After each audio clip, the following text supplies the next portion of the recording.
Salute Bharat.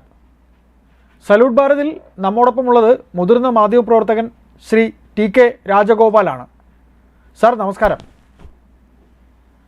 നമസ്കാരം. നമസ്കാരം sir, ഈ നമ്മുടെ ഇറാൻ അമേരിക്ക അല്ലെങ്കിൽ ഇസ്രയേൽ അമേരിക്ക ഇറാൻ യുദ്ധം, പശ്ചിമേഷ്യൻ യുദ്ധം, ഇതിൻ്റെ ഒരു കോംപ്രമൈസിന് വേണ്ടിയിട്ടുള്ള ചർച്ചകൾ സ്വിറ്റ്സർലൻഡിൽ നടക്കുകയായിരുന്നു. ചർച്ചകൾ നടക്കുന്നു, ഉടമ്പടി ഒപ്പുവെക്കുന്നു, എല്ലാം ചെയ്യുന്നു. സാർ, ഈ അമേരിക്കൻ സംഘത്തിൽ തന്നെ ഒരു സ്പ്ലിറ്റ് ഉള്ളതായിട്ട് ഒരു വാർത്ത വരുന്നുണ്ട്. അമേരിക്കൻ സംഘത്തിൽ American vice president JD Vance, പിന്നെ മറ്റുള്ളവർ, ആ സംഘത്തിലെ മറ്റുള്ളവരൊക്കെ തമ്മിൽ ഒരു തർക്കം പല കാര്യങ്ങളിലും നടക്കുന്നുണ്ട് എന്ന് പറയുന്നു. എന്താണ് സാർ നമുക്കതിൽ അറിയാൻ കഴിയുന്നത്? അയ്യപ്പദാസ, നമ്മൾ ഈ പശ്ചിമേഷ്യൻ സംഘർഷം അവസാനിച്ചോ എന്ന് ചോദിച്ചാൽ അവസാനിച്ചു, അവസാനിച്ചില്ലേ എന്ന് ചോദിച്ചാൽ അവസാനിച്ചില്ല. അങ്ങനെയാണ്. വെടിനിർത്തൽ കരാർ പ്രാബല്യത്തിൽ വന്നിട്ടുണ്ട്. എന്നാൽ വന്നിട്ടുണ്ടോ എന്ന് ചോദിച്ചാൽ തീർത്തും പറയാനാകുന്നില്ല എന്ന് പറഞ്ഞൊരവസ്ഥയാണ്. പണ്ട് മീശ മാധവൻ ഒരു സിനിമയുണ്ടായിരുന്നു. ആ സിനിമയ്ക്കകത്തില് പിന്നെ ജഗതി ശ്രീകുമാറോ മറ്റോ പറയുന്നൊരു സംഭാഷണമുണ്ട്. കൃഷ്ണപിള്ള, ഭഗീരഥൻ പിള്ള, വലിയ വെടി ഒന്ന്, ചെറിയ വെടി ഒന്ന് എന്ന് പറയുമായിരുന്നു. അപ്പൊ ഈ വലിയ വെടികളൊക്കെ നിലച്ചു എന്നാണ് ഇപ്പൊ പശ്ചിമേഷ്യ എന്നുള്ള വാർത്തകളിൽ പറയുന്നത്. അവിടെ ട്രംപ് പറയുന്നത് അത് തന്നെയാണ്, ഇറാന്റെ നേതാക്കന്മാർ പറയുന്നത് തന്നെയാണ്. പക്ഷെ ചെറിയ വെടി ഇടയ്ക്കിടയ്ക്കിടയ്ക്ക് തന്നെ ചെറിയ വെടി വന്നുകൊണ്ടിരിക്കുക എന്നുള്ളതാണ്. അപ്പൊ അതുകൊണ്ടാണ് പറഞ്ഞത് വലിയ വെടിയാണോ ചെറിയ വെടിയാണോ. വലിയ വെടി നിലച്ചു എന്നാണ് അവരുടെ ഒരു തത്വത്തിൽ അവർ പറയുന്നത്. ഈ ചെറിയ വെടി എന്ന് പറയാൻ കാരണം നമ്മളിപ്പോ സംസാരിച്ചുകൊണ്ടിരിക്കുന്ന സമയത്തും പശ്ചിമേഷ്യ സംഘർഷത്തിൽ നിൽക്കുകയാണ്. ഈ സമയത്തും പ്രശ്നങ്ങളാണ് ഇവിടെ.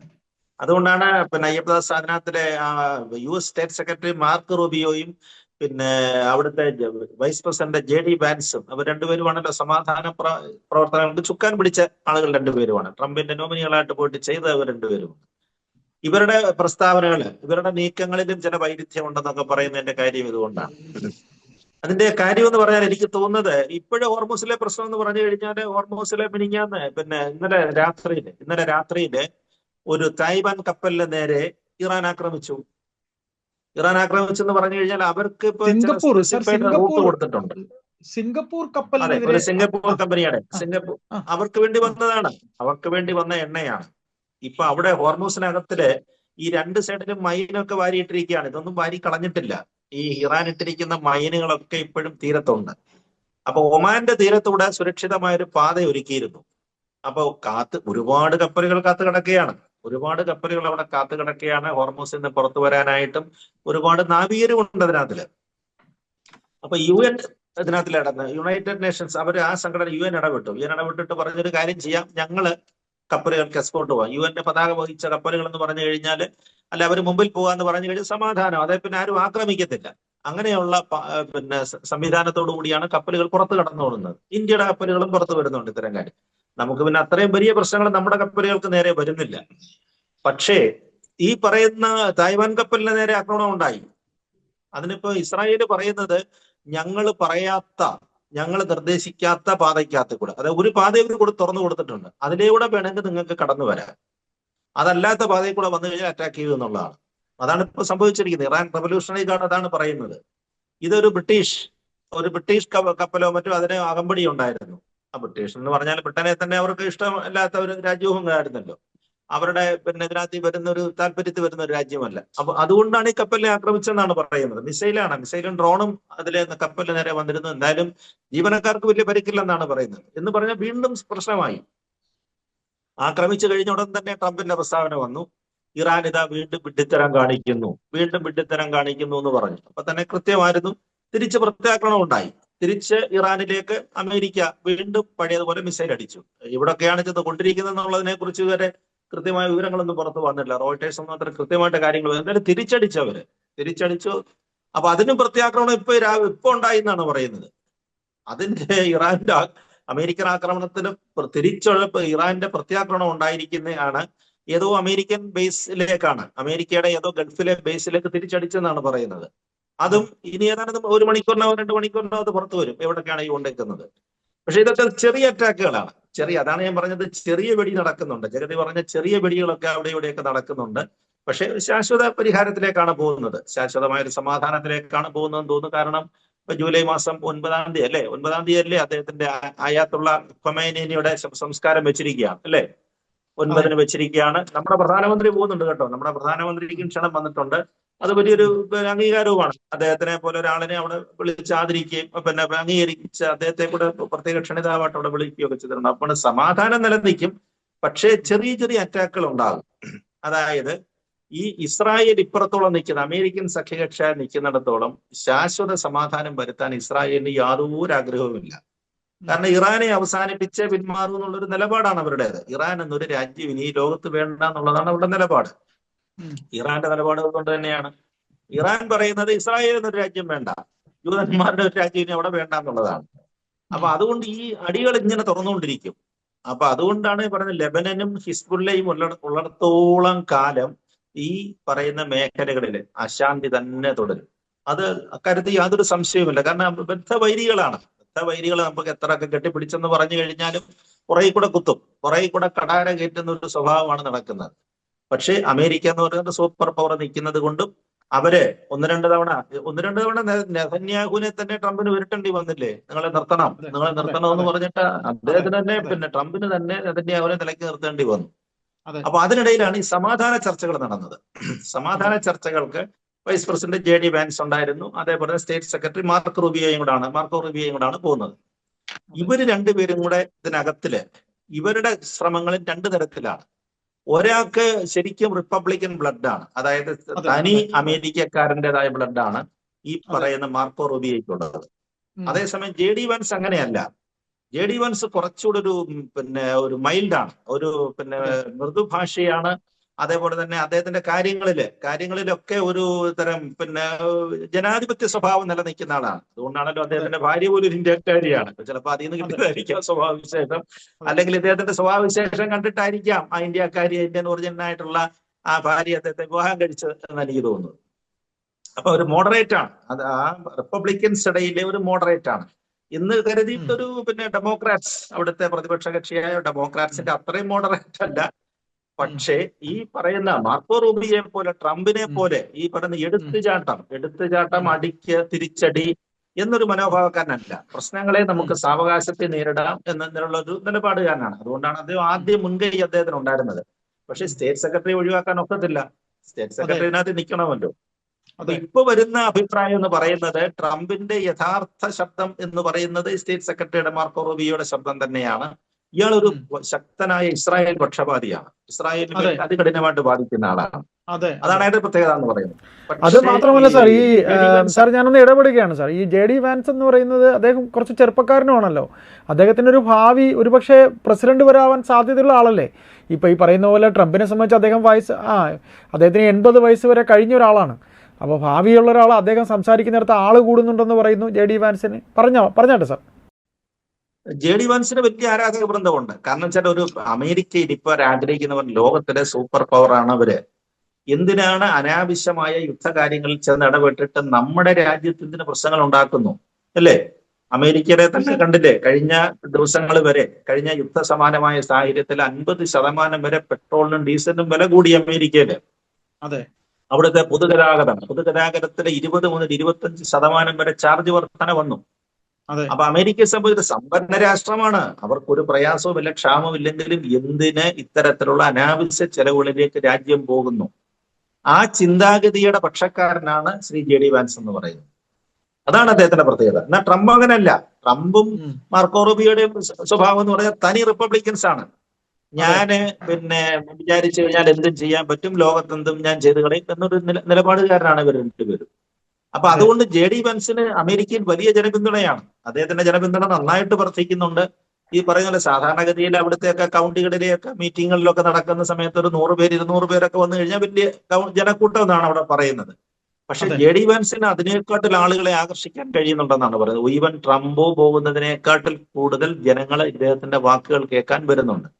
ആ ലോകം ഒരു സമാധാനപ്രിയരുടെ ലോകത്തിലേക്ക് അമേരിക്ക മാറുന്നു. പഴയതുപോലെ ധാർഷ്ട്യം ധിക്കാരം ഒന്നും വേണ്ട എന്നുള്ളതാണ്.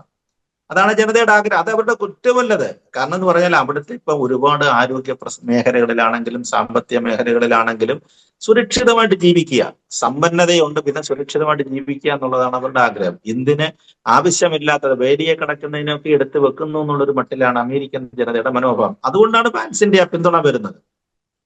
പക്ഷെ ഇയാൾ നേരെ തിരിച്ചുമാണ്. അപ്പൊ അതുകൊണ്ട് ജെ ഡി വാൻസിന് അയ്യപ്പദാസ് പറഞ്ഞത് കറക്റ്റ് തന്നെയാണ് കേട്ടോ. വലിയ ജനപിന്തുണയാണ് അദ്ദേഹത്തിന് അവിടെ ഉണ്ടായിക്കൊണ്ടിരിക്കുന്നത്. അതുകൊണ്ടാണ് അദ്ദേഹത്തിനെ മുൻനിരയിൽ നിർത്തിയിരിക്കുന്നതും. അതുകൊണ്ട് തന്നെയാണ് യുദ്ധ കാര്യങ്ങളിലും പിന്നെ എല്ലാം. ഇറാനും സ്വീകാരനാണ്, ഇറാനും അദ്ദേഹം പൊതു സ്വീകാരനാണ്, ഗൾഫ് രാജ്യങ്ങൾക്കും അദ്ദേഹം പൊതു സ്വീകാരനാണ്, ലോകരാജ്യങ്ങൾക്കെല്ലാം അദ്ദേഹം സ്വീകാരനാണ്. അപ്പൊ അതുകൊണ്ടാണ് പിന്നെ ഇപ്പൊ ട്രംപിന് 80 വയസ്സ് കഴിയുകയും ചെയ്തുകൊണ്ട് റിപ്പബ്ലിക്കൻസിന് അവർക്ക് വീണ്ടും അധികാരത്തിലേക്ക് വരണം. അധികാരത്തിലേക്ക് ഒരു വാൻസിനെ പോലൊരു കക്ഷിയെ മുൻനിർത്തുന്നതിന്റെ കാര്യം അത് തന്നെയാണ്. അപ്പൊ അത് നമ്മൾ പറഞ്ഞു വന്ന തുടക്കം എന്ന് പറഞ്ഞു കഴിഞ്ഞാല് ഇങ്ങനെയൊക്കെ ആണെങ്കിലും ശരി, യുദ്ധ സാഹചര്യം, യുദ്ധം തീർന്നിട്ടുണ്ടോ എന്ന് ചോദിച്ചു കഴിഞ്ഞാൽ തീർന്നിട്ടില്ല. പക്ഷേ ഈ പറഞ്ഞതുപോലെയാണ്. ഇപ്പൊ ക്രൂഡ് വരെയൊക്കെ താഴേക്ക് വന്നു കേട്ടോ. ആദ്യം അത് 115 വരെയൊക്കെ പോയ ഇന്റർനാഷണൽ പ്രൈസ് 115 വരെ കയറിപ്പോയതാണ്. അതൊക്കെ താഴേക്ക് വന്നിട്ടുണ്ട്. ഇന്നലത്തെ ഏതാണ്ട് വൈകുന്നേരത്തെ കണക്ക് പറയുന്നത് ഏതാണ്ട് $70 താഴേക്ക് വരെ. ഏതാണ്ട് വലിയ വ്യത്യാസമാണ് കാണിക്കുന്നത്. $45 വില കുറവുണ്ടായിട്ടുണ്ട്. യുദ്ധത്തിന്റെ പീക്കിൽ നിന്ന് ഇന്നലത്തെ വില $70 താഴെയാണ്. നോക്കുക, നമ്മളെ പോലെ രാജ്യങ്ങൾ, ഇന്ത്യ പോലെ രാജ്യങ്ങൾക്ക് എന്തോ ഒരു അനുഗ്രഹമായിട്ട് മാറി നോക്കി. അതേപോലെ അരാംകോ എണ്ണ കമ്പനികളൊക്കെ തുറക്കുന്നു. അരാംകോ എണ്ണ കമ്പനി നമുക്കറിയാമല്ലോ, ഇവരുടെ ഡ്രോൺ ആക്രമണത്തിൽ, ഇറാന്റെ ആക്രമണത്തിൽ ലോകത്ത് ഏറ്റവും കൂടുതൽ പെട്രോളിയം, ക്രൂഡും അതേപോലെ തന്നെ എൽ പി ജിയും പിന്നെ കയറ്റി വിട്ടുകൊണ്ടിരുന്ന രാജ്യമാണത്. അവരുടെ ഈ സൗദി അറേബ്യ അരാംകോ കമ്പനിക്ക് നേരെയുള്ള അറ്റാക്കിനെ തുടർന്ന് വലിയ ബ്ലോക്കായിരുന്നു അതിനകത്തുണ്ടായിരുന്നു. അതുപോലെ ഖത്തറിൽ നിന്നുള്ള എൽ പി ജിയുടെ ഷോർട്ടേജ് വന്നു. പക്ഷെ ഇപ്പൊ അതെല്ലാം മാറുന്നു. ഇന്നലെ തന്നെ നമ്മുടെ എണ്ണ കമ്പനികളുടെയും നമ്മുടെ പ്രധാനമന്ത്രി അടക്കമുള്ള നേതാക്കന്മാരുടെയും പ്രസ്താവനകൾ കണ്ടില്ലേ? അതിനുള്ള നിയന്ത്രണങ്ങളെല്ലാം പിൻവലിക്കുന്നു. പിന്നെ ഏതാനും ദിവസം വിലയും കുറയും. ഇപ്പൊ നമ്മുടെ പിന്നെ ഇതുണ്ട് കൊടുത്തിരുന്നില്ല, പിന്നെ വാണിജ്യ അടിസ്ഥാനത്തിലുണ്ടായിരുന്ന സിലിണ്ടറുകളുടെ നിയന്ത്രണം നീക്കി. അതിന് വലിയ നിയന്ത്രണമാണ്, എത്ര ദിവസം കഴിഞ്ഞ് ബുക്ക് ചെയ്യാൻ പറ്റത്തുള്ളൂ എന്നൊക്കെ പറഞ്ഞുള്ള നിയന്ത്രണങ്ങൾ. ആ നിയന്ത്രണങ്ങളെല്ലാം നീക്കി. ബുക്ക് ചെയ്യുന്നവർക്ക് കൊടുക്കാം എന്നുള്ളൊരു നിലയിലേക്ക് എത്തി. ഇനി അതിന്റെ വില ഏതാണ്ട് 1040 രൂപയോളം കൂട്ടിയിരിക്കുകയാണ്. അത് കുറയുമെന്നാണ്, കുറച്ചേണ്ട 10, 600, 700 ഇന്റർനാഷണൽ പ്രൈസിൽ വലിയ വ്യത്യാസം വരാൻ പോവുകയാണ്. ഇന്ത്യയിൽ ആപ്ലിക്കബിൾ ആയിട്ടുണ്ടെന്നാണ് എനിക്ക് തോന്നുന്നത്. അപ്പൊ അത് 10-700 രൂപ ഒറ്റയടിക്ക് ആദ്യം തന്നെ കുറയും. അതേപോലെ ഡൊമസ്റ്റിക്കിലും വ്യത്യാസം വരും. നമ്മുടെ സാധാരണ വീടുകളിൽ ഉപയോഗിക്കുന്ന പാചകവാതകങ്ങളുടെ വിലയിലും വ്യത്യാസം വരും, അത് കുറയ്ക്കും. അതുപോലെ പെട്രോൾ ഡീസൽ കുറയ്ക്കാം. ഇപ്പൊ നമ്മൾ 115 വാങ്ങിച്ചിരിക്കുന്ന എണ്ണ ഈ 2.5 മാസത്തെ പ്രതിസന്ധിയില് എണ്ണ കമ്പനികൾക്കുണ്ടാകുന്ന നഷ്ടം മേക്കപ്പ് ചെയ്യാൻ വേണ്ടിയിട്ട് മാത്രമാണ് ഈ വില ഇങ്ങനെ പിടിച്ചു നിർത്തിയിരിക്കുന്നത്. ആ നഷ്ടം മാറിക്കഴിഞ്ഞു കഴിഞ്ഞാൽ സ്വാഭാവികമായിട്ട് പെട്രോൾ ഡീസലിലും വില കുറയും. അതുകൊണ്ടാണ് അവർ പറയുന്നത് ഓണക്കാലം ഏതാണ്ട് ഒരു ഓഗസ്റ്റ് അപ്പോ സാർ നമ്മള് വിഷയത്തിലേക്ക് തുടക്കത്തിൽ സംസാരിച്ച വിഷയത്തിലേക്ക് ഒന്ന് തിരികെ പോവുകയാണ് സാർ. അപ്പോൾ ഇങ്ങനെ അമേരിക്കൻ പ്രതിനിധി സംഘത്തിൽ തന്നെ ഇങ്ങനെ സ്പ്ലിറ്റ് ഉണ്ടാവുമ്പോൾ അതിന് എങ്ങനെയായിരിക്കും സാർ അമേരിക്ക അതിനെ പിന്നെ ഒന്ന് സോൾവ് ചെയ്ത് കൊണ്ടുപോകുന്നത്? അപ്പോൾ ഈ യുദ്ധം തീർന്നോ എന്ന് ചോദിച്ചാൽ തീർന്നു, തീർന്നില്ലേ എന്ന് ചോദിച്ചാൽ തീർന്നില്ല. അപ്പോൾ ഇതിനൊരു അവസാനം എങ്ങനെയായിരിക്കും? അതുകൂടെ പറഞ്ഞുകൊണ്ട് നമുക്ക് ഈ സംസാരം അവസാനിപ്പിക്കാം. കാര്യം കുറച്ചുകൂടെ ഡെവലപ്മെൻറ്റ്സ് എന്തായാലും ഇനി അങ്ങോട്ടുണ്ടാകും. തൽക്കാലം ഇത് നമുക്ക് എന്ത് തോന്നുന്നു? ഇവർ തമ്മിൽ 2 സ്പ്ലിറ്റിൽ നിൽക്കുമ്പോൾ ആരുടെ വാക്കിനായിരിക്കും കൂടുതൽ പ്രാധാന്യം വരിക? ആര് പറയുന്നിടത്തേക്ക് കാര്യമെത്തും? അങ്ങനെയാകുമ്പോൾ ഈ യുദ്ധത്തിന് ഒരു പരിസമാപ്തി വേണ്ടതല്ലേ? ഇപ്പോൾ ഖൊമേനിയുടെ അടക്കം ഒക്കെ വരുന്നത് 9-ാം തീയതിയാണ്. സമാധാനാന്തരീക്ഷം ഇല്ലെങ്കിൽ ലോക നേതാക്കൾക്ക് അവിടെ അത് പങ്കെടുക്കാൻ പറ്റില്ല. അപ്പോൾ ഒരു വശത്ത് വെടിപൊട്ടലാണെങ്കിൽ ഒരു വശത്ത് എങ്ങനെ ഇത്തരത്തിലുള്ള പ്രക്രിയ നടക്കും? എന്ത് തോന്നുന്നു സാർ? അതുകൂടെ പറഞ്ഞുകൊണ്ട് നമുക്ക് സംസാരം അവസാനിപ്പിക്കാം. എന്തായാലും ശാന്തമാകും. അതായത് ഖമേനിയുടെ പിന്നെ സംസ്കാര ഡേറ്റ് നിശ്ചയിച്ച് ലോക നേതാക്കൾക്ക് ക്ഷണമൊക്കെ പോയ സ്ഥിതിക്ക് ഇറാൻ ഇനി ഒരു പ്രത്യാക്രമണത്തിന് നിൽക്കത്തില്ല. അദ്ദേഹത്തിന് വിരോചിതമായ ആ നാട് പിന്നെ അംഗീകരിക്കുന്ന ഒരു വലിയ ലോക നേതാവിന് കൊടുക്കാവുന്ന, അവരുടെ എല്ലാ തരത്തിലുള്ള വലിയ ഷിയ മുസ്ലിങ്ങളുടെ ഏറ്റവും വലിയ നേതാവായിരുന്നു, ആധ്യാത്മികാചാര്യനും കൂടാണ് അദ്ദേഹം. അദ്ദേഹത്തിന് കൊടുക്കാവുന്ന ഏറ്റവും വലിയ വിരോചിതമായ ഒരു യാത്രയപ്പ്, അതിനാണ് പിന്നെ അന്ത്യയാത്രയ്ക്കാണ് ഇറാൻ തയ്യാറെടുക്കുന്നത്. അപ്പൊ യുദ്ധത്തിന്റേതായ സാഹചര്യങ്ങളൊക്കെ നീക്കുന്നില്ല. പിന്നെ ഞാൻ പറഞ്ഞത് ഈ കൊച്ചു കൊച്ചടികൾ അവിടെ ഇവിടെയൊക്കെ നടന്നുകൊണ്ടിരിക്കും. എന്തായാലും ജൂലൈ ഫസ്റ്റ് വീക്കോട് കൂടി ഇതിനൊരു ശാശ്വത സമാധാനം ഉണ്ടാകും. ട്രംപിനും അതുപോലെ തന്നെയാണ്. നവംബറിൽ ഇടക്കാല തെരഞ്ഞെടുപ്പ് വരുന്നുണ്ട്, ഇടക്കാലത്തേക്കുള്ള ഇതും വരുന്നുണ്ടല്ലോ. പക്ഷെ അതുകൊണ്ട് അമേരിക്കയുടെ ഒരു മനസ്സ് എങ്ങനെയാണെന്നുള്ളത്, അമേരിക്കൻ മനസ്സിനെയാണ് ഇവര് രണ്ടുപേരും റിഫ്ലക്ട് ചെയ്ത് കാണിക്കുന്നത്. ഇതിലാര് മുൻതൂക്കം വരുമെന്നുള്ളതാണ്. അതാണ് ഞാൻ പറഞ്ഞത്. ഇപ്പൊ അടിക്ക് തിരിച്ചടി അന്നേരം തന്നെ കൊടുക്കുന്ന ആളിനെ വേണോ, അതോ മിതഭാഷിയായ ഒരാളിനെ? നമുക്കൊരു സമാധാനം, ലോകത്തൊരു സമാധാനം നിലനിൽക്കണം. പക്ഷെ ഈ സമാധാന പക്ഷത്താണ് ആളുകളുടെ പിന്തുണ കൂടുതലെന്നാണ് പറയുന്നത്. അതുകൊണ്ടാണ് JD വാൻസിന്റെ പിന്തുണ പറയുന്നത്. ലോകത്തൊരു സമാധാനം നിലനിൽക്കണം. നമുക്ക് പണമുണ്ടല്ലോ, പിന്നെ സ്വസ്ഥമായിട്ട് അത്താഴം, അവർ പറഞ്ഞ നമ്മുടെ മലയാളത്തിലൊക്കെ പറഞ്ഞു കഴിഞ്ഞാൽ അത്താഴം ഉണ്ടെച്ച് സ്വസ്ഥമായിട്ട് കിടന്ന് ഉറങ്ങിയാൽ പോരെ. എന്തിനാണ് രാവിലെ ഡ്രോണിന്റെയും മിസൈലിന്റെയും ഒക്കെ ശബ്ദം കേട്ടുകൊണ്ട് ഉണരുന്നത്? അത്തരത്തിലുള്ള അവസ്ഥയിലേക്ക് എന്തിനാണ് അമേരിക്ക പോലെ രാജ്യത്തെ കൊണ്ടെത്തിക്കുന്നത് എന്നുള്ള അത്തരം ചിന്താഗതിക്കാർ ധാരാളമുണ്ട്. ഡെമോക്രാറ്റ്സിന്റെ പറഞ്ഞില്ലോ, ഡെമോക്രാറ്റ്സിന്റെ മനസ്സ് തന്നെയാണ് അമേരിക്കയിൽ. അതുകൊണ്ടാണ് വാൻസിന് ആ പിന്തുണ വരുന്നത്. പക്ഷെ മറ്റൊരു അഗ്രസീവ് മെന്റാലിറ്റിയാണ്. നമ്മളെ മാർക്കോ റൂബിയോയെ സംബന്ധിച്ചിടത്തോളം തനി അമേരിക്കൻ മെന്റാലിറ്റിയാണ്. എനിക്ക് തോന്നുന്നത് വാൻസിനായിരിക്കും അത്തരം ഒരു മുൻതൂക്കം കിട്ടാൻ സാധ്യതയെന്നാണ് എനിക്ക് തോന്നുന്നത്. ഏതായാലും സാർ, ഇതിൽ തുടർന്ന് നമുക്ക് എന്താകും എന്നുള്ള കാര്യം നമുക്ക് ചർച്ച ചെയ്യാം. ഇനി എന്തായാലും ഈ സംഭവം എന്ന് പറയുന്നത് ഒരു അവസാന വാക്കല്ലല്ലോ. ഇങ്ങനെ ചർച്ചയ്ക്ക് മേൽ ചർച്ചകൾ നടക്കുന്നു. സാറ് പറഞ്ഞ പോലെ ചെറിയ വെടി, വലിയ വെടി ഒക്കെ നടന്നുകൊണ്ടിരിക്കുകയാണ്. നമുക്ക് തുടർന്നും ഈ വിഷയത്തിൽ ഇതിൻ്റെ ഡെവലപ്മെൻറ്റ്സ് അനുസരിച്ച് ഇരിക്കാം. നന്ദി. Thank you sir.